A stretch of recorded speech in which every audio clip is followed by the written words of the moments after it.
Ada satu bohong terbesar yang kita percaya soal istirahat. Kita kira kalau tidur 8 jam semua bakal baik-baik aja. Padahal kenyataannya nggak selalu begitu. Kalau kamu tidur seharian tapi tetap ngerasa hampa, kosong, dan nggak punya semangat, itu bukan karena kurang tidur. Itu karena charger jiwa kamu yang lagi rusak. Dan kondisi ini punya nama burnout.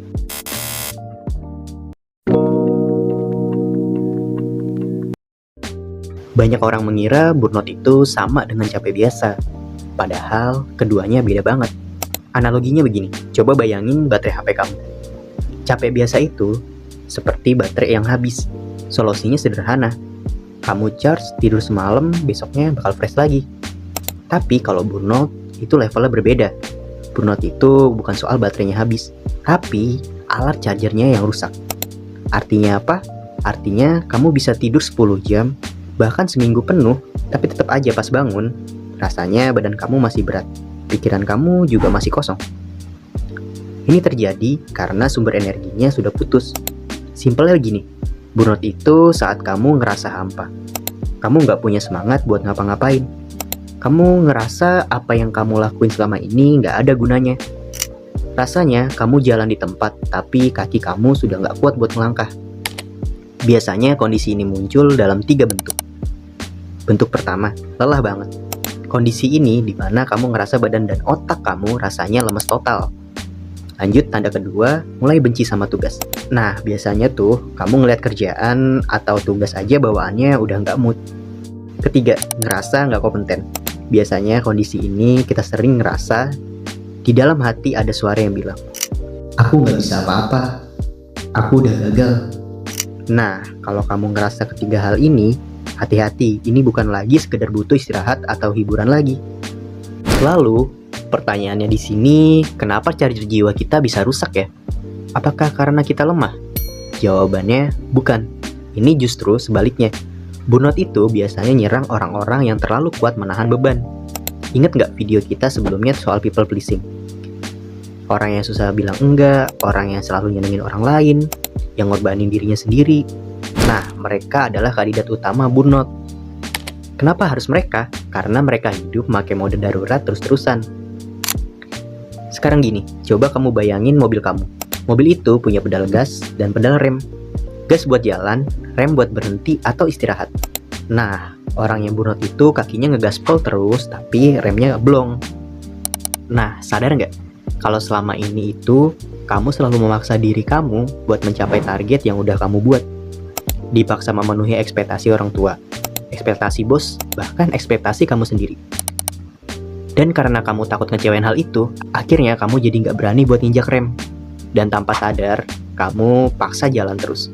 Sampai akhirnya mesinnya meledak. Nah, itulah analogi burnout. Bukan karena kamu malas, tapi karena kamu terlalu lama memaksakan diri di luar batas wajar tanpa pernah benar-benar istirahat. Terus gimana cara tahu kalau kita udah di tahap bahaya? Sebenarnya ada tanda 3 utama yang bisa kamu perhatikan. Tanda pertama, sinisme. Nah, biasanya kamu mulai jadi orang yang sinis atau negatif terus. Contohnya, dulu kamu semangat kerja. Sekarang mau ngapain aja rasanya udah males. Terus, dulu kamu suka ketemu temen. Tapi sekarang rasanya kamu pengen hilang aja. Jadi kamu ngerasa semua orang dan semua hal itu adalah hal yang menyebalkan. Tanda kedua, mati rasa. Kamu nggak ngerasa sedih, senang, ataupun marah. Rasanya cuma hampa aja. Ibaratkan kamu kayak robot yang cuma jalanin program tanpa perasaan. Dan yang parahnya, kamu jadi sering ngerasa sendirian walaupun sebenarnya kamu lagi berada di tengah keramaian. Lanjut ke tanda yang ketiga, merasa gagal terus. Padahal kamu sudah kerja keras, prestasi kamu juga bagus, tapi di kepala kamu isinya cuma, "Aku gagal, aku nggak bisa jadi apa-apa." Dan kalau kamu ngerasa ini, tolong kamu dengerin baik-baik. Ini bukanlah sebuah aib. Ini adalah sinyal dari tubuh kita yang mereka bilang gini, "Tolong berhenti dong, kalau diterusin nanti kita bisa rusak beneran." Pertanyaannya di sini, lalu gimana cara kita sembuh dari hal itu? Apakah cukup dengan tidur seminggu? Sayangnya, nggak sesimpel itu. Ingat kan di sini, analoginya chargernya yang rusak. Jadi, kita harus benerin dulu sistem pengisian dayanya. Caranya, Ada 3 langkah kecil yang bisa kita coba. Yang pertama, izinkan diri kamu buat nggak produktif. Jujur aja sih, ini susah banget buat kita yang terbiasa sibuk. Tapi coba deh, luangin waktu 1 jam aja dalam sehari buat nggak ngapa-ngapain. Nggak scroll HP, nggak kerja, nggak belajar. Cuma duduk, minum kopi, liatin sekitar dari jendela. Anggap aja ini cara kamu mendinginkan mesin agar chargernya bisa berfungsi lagi. Program otak kamu biar mereka terlatih bahwa diam itu aman, diam itu nggak dosa. Lanjut, cara yang kedua, lindungi energi kamu dengan batasan. Kamu perlu tahu kalau energi kamu itu terbatas. Jadi, berhentilah menerima semua permintaan, terutama yang nggak sesuai sama kapasitas diri kamu.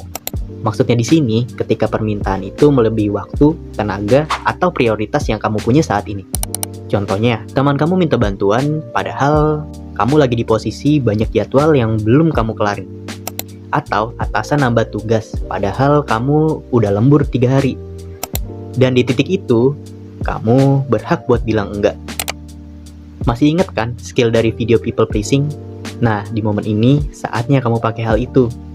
Karena di sini kamu perlu tahu, sebenarnya menolak itu bukan berarti kamu egois. Akan tetapi, di sini kamu sedang memastikan bahwa energi kamu bisa terisi pulih dengan baik lagi. Tapi sampai di sini aja belum cukup. Mungkin saat ini kamu sudah bisa diam, sudah bisa bilang enggak, sudah bisa lindungin energi. Tapi kalau kamu masih ngerasa hampa, berarti ada satu hal yang belum selesai. Itulah kenapa di sini ada langkah ketiga, yaitu cari makna bukan target. Burnout sering terjadi bukan karena kita kurang kerja keras, tapi karena kita kehilangan tujuan dari kata kenapa. Contoh, kita kehilangan makna di balik setiap usaha yang kita jalani. Kita juga lupa apa tujuan kita sebenarnya dari semua kerja keras ini. Tanpa sadar, yang kita lakuin sebenarnya selama ini hanya ikut arus tanpa tahu arah. Coba sekarang tanya diri kamu, sebenarnya aku ngelakuin ini buat apa sih? Apa karena ini memang penting buat aku? Atau cuma buat nyenengin orang lain? Kalau jawabannya cuma sekedar buat nyenengin orang lain, ya jadinya mau sebesar apapun baterai kamu, bakalan tetap kosong. Karena kamu gak terhubung dengan sumber energi yang benar. Mungkin ini saatnya kamu evaluasi ulang arah hidup kamu. Karena batasan sempurna sekalipun gak akan bisa mengisi rasa kekosongan jika kamu gak tahu apa tujuanmu berjalan sekarang. Jadi intinya, burnout itu bukan tanda kelemahan. Itu tanda bahwa kita sudah berjuang terlalu keras dan berjuang sendirian dalam waktu yang terlalu lama. Kita nggak harus jadi pahlawan super yang bisa nahan semuanya. Ingat, kita itu manusia, yang dimana manusia itu butuh istirahat. Manusia juga butuh nafas, dan manusia juga punya batasan. Jadi, kalau hari ini kamu ngalamin burnout, jangan langsung kecewa dan marah sama diri kamu ya. Tapi coba deh kamu peluk diri kamu dan bilang dalam hati, makasih ya sudah bertahan sejauh ini. Sekarang giliran kita istirahat. Oh ya, sebelum kita tutup obrolan, kamu harus tahu satu hal. Biar nanti kamu nggak kecewa sama prosesnya. Ingat ya, proses sembuh memang nggak bisa langsung cepat. Tapi pelan-pelan charger energi kamu bakal kembali bener lagi. Dan akhirnya energi kamu bakal balik lagi. Kamu bisa coba untuk hari ini mulai aja dari 1 langkah kecil. Cabut dulu colokannya, lalu istirahat. Maksudnya, hilangkan sementara dulu semua tuntutan dan beban yang mengikat kamu. Dan setelah itu, akhirnya kamu bisa beristirahat dengan tenang lagi. Oh iya, sampai di sini masih ada yang kurang paham tentang burnout? Kalau ada, tulis di kolom komentar ya. Selamat belajar istirahat. Sampai jumpa di obrolan berikutnya.